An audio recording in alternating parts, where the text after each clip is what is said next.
अतीक और मुख्तार से क्या देश का मुसलमान खुद को एसोसिएट करता है या देश का मुसलमान अपनी खैरियत और तरक्की को तवज्जो देता है? ये सवाल इसलिए कर रहे हैं क्योंकि कुछ लोग हैं जो मुसलमानों को सही चॉइस चुनने के लिए कंफ्यूज कर रहे हैं। इसमें कुछ बड़े बड़े मौलाना हैं तो कुछ बड़े बड़े लीडर भी हैं जो कभी अतीक मुख्तार के नाम पर बहका रहे हैं तो कभी मोदी योगी के नाम पर डरा रहे हैं। तो कुछ लोग मुसलमानों के लिए मोदी योगी तक पहुंचने का रास्ता निकाल रहे हैं। 24 में मुसलमान किस विकल्प की तरफ जाएगा? मुसलमान अतीक मुख्तार की बात करेगा या रोटी रोजगार की बात करेगा? एक रिपोर्ट देखते हैं। अल्लाह बहुत रुसवाई हो गई। अल्लाह राह चलते जंजीरों में जकड़े हुए दो भाइयों को अल्लाह गोलियों से भून दिया जा रहा है। ए अल्लाह इन मजलूम मकतूलों की मग़फ़िरत फरमा, इनकी शहादत का मुकाम अता फरमा। जिन्होंने इनको मारा ए अल्लाह बदतरीन सजा अता फरमा, ए अल्लाह बदतरीन सजा अता फरमा। ए अल्लाह कुत्तों की मौत इनको हो।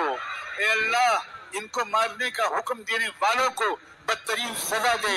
ए मुंतकिम, हमने अभी आपको मुंतकिम नाम से पुकारा था। अल्लाह इंतकाम ले लीजिए, अल्लाह इंतकाम ले लीजिए। बेटे को मारा, बाप को मारा, चचा को मारा, अब और पता नहीं किस किस को मारने का प्लान है। अतीक अशरफ का ये हमदर्द कौन है?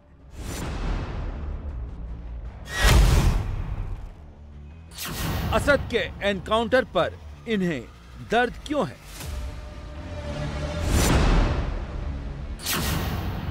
अतीक के खात्मे पर इतनी बद्दुआ क्यों दे रहे हैं?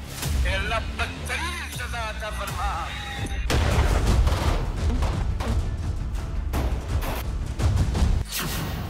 ये सच है, पुलिस कस्टडी में मर्डर प्रयागराज पुलिस पर एक बड़ा सवाल है और ये नहीं होना चाहिए था। लेकिन ये भी सच है कि अतीक अशरफ और उसका बेटा असद कोई धर्मात्मा नहीं था। वसूली करना, जमीन कब्जाना, हत्याएं करना इनका पेशा था। उनके लिए मौलाना का इतना दर्द भी समझ से परे है।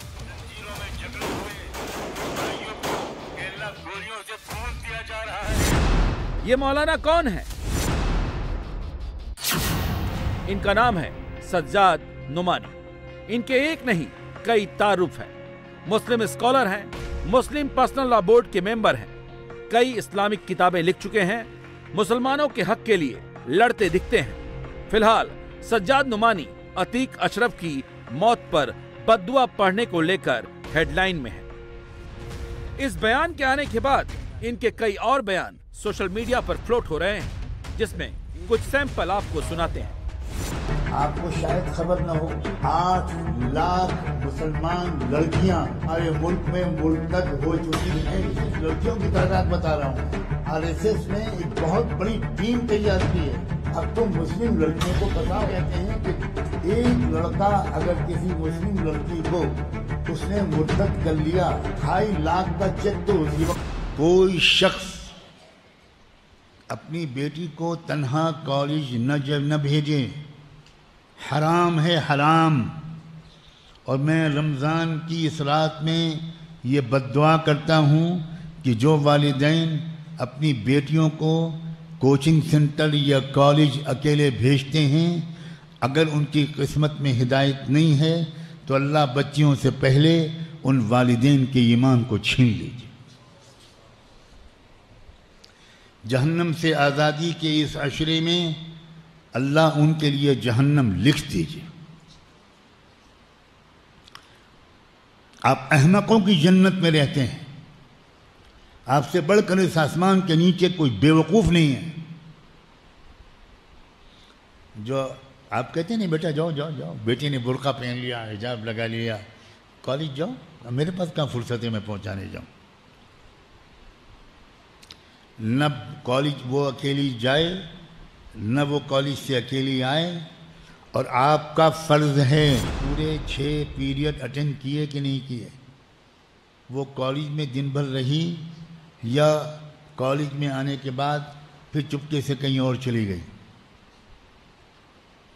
आप अगर बाप हैं, आप अगर मुसलमान हैं, बल्कि आप अगर शरीफ इंसान हैं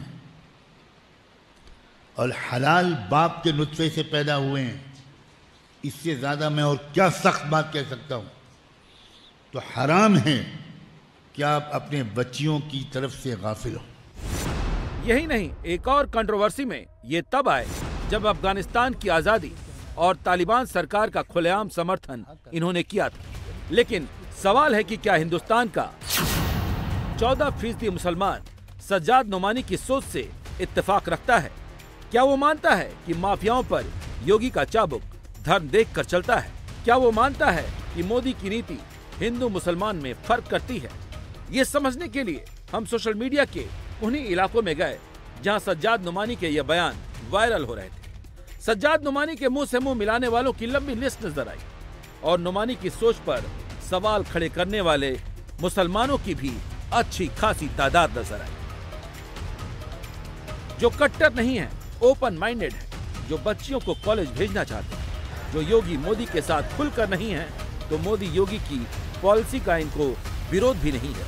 इसीलिए जब अतीक पर मौलाना का बयान मुद्दा बना तो सज्जाद नोमानी सफाई देने आ गए।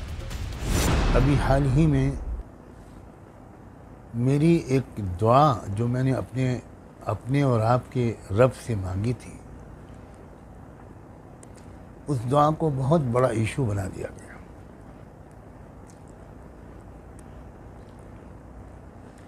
मुझे वाकई इसका दुख भी है और हैरत भी है। दुनिया का कौन सा इंसान होगा जो इस तरह की कोई हत्या को दुरुस्त समझेगा, उसको जस्टिफाई करेगा। और फिर मुझे और भी इस बात का दुख हुआ कि ऐसी हत्या करके फिर मर्यादा पुरुषोत्तम श्री रामचंद्र जी का नारा लगाया गया। कहाँ श्री रामचंद्र जी, जिनको तो अल्लामा इकबाल ने इमाम हिंद कहा है, और कहाँ ये इस किस्म का कोई क्राइम।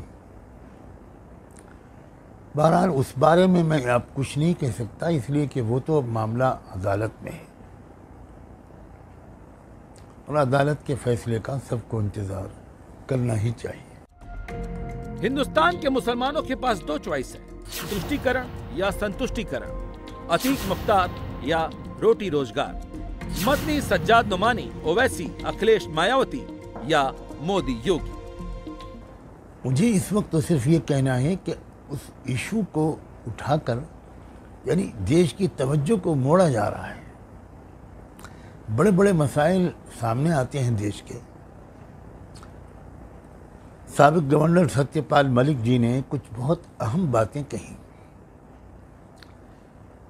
मोहब्बत, मुल्क से, वतन से मोहब्बत करने वाले हर इंसान को, जिसमें मैं भी शामिल हूँ, वाकई उनको सुनकर बहुत ज़्यादा दुख हुआ। और पहले तो मुझे यकीन भी नहीं आया कि क्या ऐसा भी हो सकता है। अब उस खबर पर बहस हो, उस खबर पर को पीछे डाल देने के लिए कुछ और खबरों को ऊपर ले आया गया, कुछ और घटनाएं कर दी गई, और फिर उसके बाद उन घटनाओं को भी पीछे कर देने के लिए दुआ को मसला बना दिया गया। ये एक ऐसा खेल है, मुझे नहीं लगता कि इससे देश को फ़ायदा पहुंचेगा। इससे यकीनी तौर पर मुल्क को नुकसान ही पहुंचता है। भारत का मुसलमान उस पॉइंट पर खड़ा है जहां उसको विकल्प चुनना है। मिशन एक है मुसलमानों की तरक्की और सुरक्षा। ये होगा कैसे? सरकार तक रास्ता बनेगा कैसे? तो उसके रास्ते तीन हैं। पहला रास्ता है अखिलेश, मायावती, ओवैसी के रास्ते पर चलना, जिनके लिए मुसलमानों का साथ सत्ता तक पहुंचने का जरिया है। ओवैसी दलित प्लस मुसलमानों की राजनीति के जरिए ये मुसलमानों की तरक्की की बात तो करते हैं, लेकिन इन पर आरोप लगते हैं कि वोट लेने के अलावा ये कुछ नहीं करते। दूसरा रास्ता महमूद मदनी वाया नोमानी से होकर निकलता है, मदनी और अमित शाह की मीटिंग से निकलता है, और रास्ता सज्जाद नोमानी के सफाई से निकलता है, जो अतीक अशरफ पर बयान देकर 2 कदम आगे बढ़ने के बाद 6 कदम पीछे आते हैं। तीसरा रास्ता निकलता है इंद्रेश कुमार की मीटिंग से, जो मुसलमानों में पैठ बढ़ाने की लगातार कोशिश कर रहे हैं और उनका दावा है कि मुसलमान उनके साथ जुड़ भी रहे हैं। इसलिए गीता में 5161 वर्ष पूर्व कहा, जननी जन्मभूमि स्वर्ग से महान है। 1450 साल पहले कुरान पाक ने दिया, माँ के कदमों में जन्नत है और मादरे वतन से मोहब्बत, ये आधा ईमान है जिससे जन्नत नसीब होती है। इसलिए ऐसे सब रास्तों से चलें। और सब ने मिलकर बार बार तालियां बजाते हुए कहा, हम कौन, हिंदुस्तानी हिंदुस्तानी हिंदुस्तानी हिंदुस्तानी। हम सपनों से कौन, हिंदुस्तानी हिंदुस्तानी हिंदुस्तानी हिंदुस्तानी। हम मुल्क से कौन, हिंदुस्तानी हिंदुस्तानी। भारत का मुसलमान सब कुछ देखता है। अगर वो सज्जाद नुमानी को सुनता है तो आरएसएस के इंद्रेश कुमार की बातों को भी, अगर वो ओवैसी को सुनता है तो मोदी को भी, अगर वो अखिलेश सरकार को देखता है तो योगी सरकार को भी।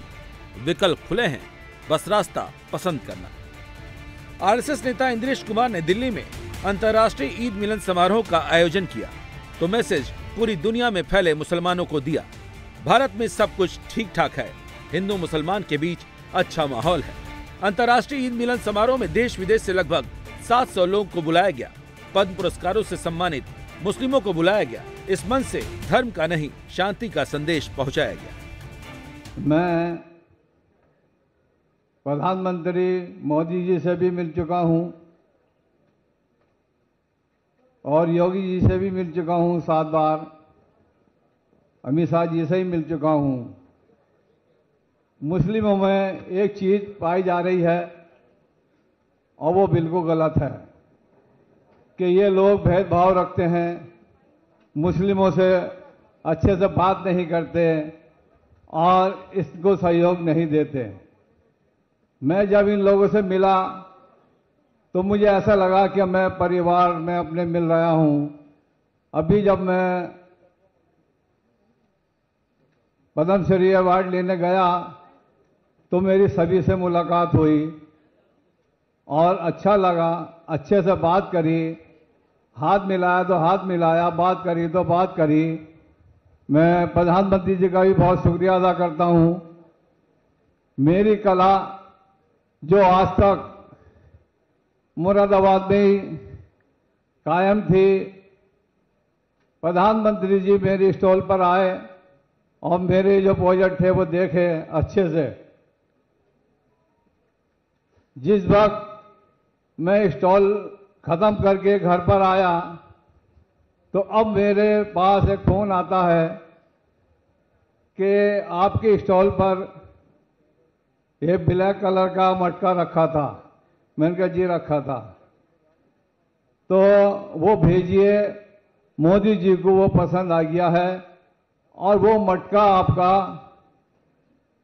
जर्मन गिफ्ट देने जाएंगे। उस वक्त खुशी का एक आलम था, मेरा ही नहीं मेरे बच्चों का भी बहुत खुशी का आलम था। उसी वक्त मेरे बच्चों ने मुसल्ले बिछाए और सरकार के लिए और मोदी जी के लिए दुआएं करी कि अल्लाह इन्हें हमेशा कायम रखे और कायम दायम रखे। हमारा कश्मीर बदल रहा है।